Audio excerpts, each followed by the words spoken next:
Okay, as you can see, I have laid out in front of me all of the components of the drum set. We have the bass drum, the big boy over here, the snare drum, which is really the main drum that we play on the drum set. I have 3 tom-toms. I have a 14-inch tom-tom, 12-inch tom-tom, and a 10-inch tom-tom.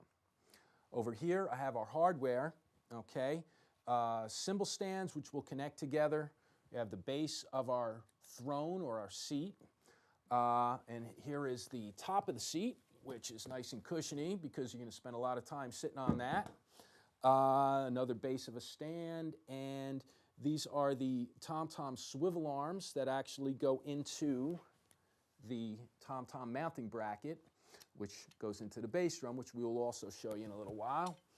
Okay, we have our snare stand. The snare sits in the basket, and it tightens in nice and tight so it's nice and stable. Okay, I have the bass drum pedal here, which is really disassembled at this point, but we'll show you how to put that together, and the bass drum beater, which is the actual thing that strikes the bass drum. Okay, now over here I have kind of a fancy, this is a hi-hat clutch. This is a fancy schmancy hi-hat clutch. It's a drop clutch, so it's a 2-piece clutch. Most clutches are 1-piece connected. I use this because if I want to play double bass, I can very simply press this lever and the hi-hats drop. So that you don't need to worry about. We'll get to that in a minute. We have our hi-hat stand over here, which has a pull rod which goes through this hole and screws into the bottom piece of the hi-hat stand to move up and down to open and close the hi-hat cymbals.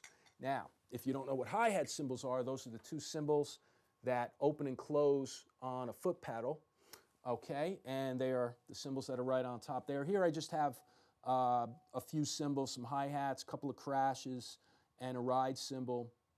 I usually suggest not laying cymbals down flat on the ground because sometimes clumsy people like myself can have a tendency to step on them, which is not good for the cymbal. So I usually try to lean them up against something to avoid that kind of problem. And basically, that's it. Those are the components of the drum set.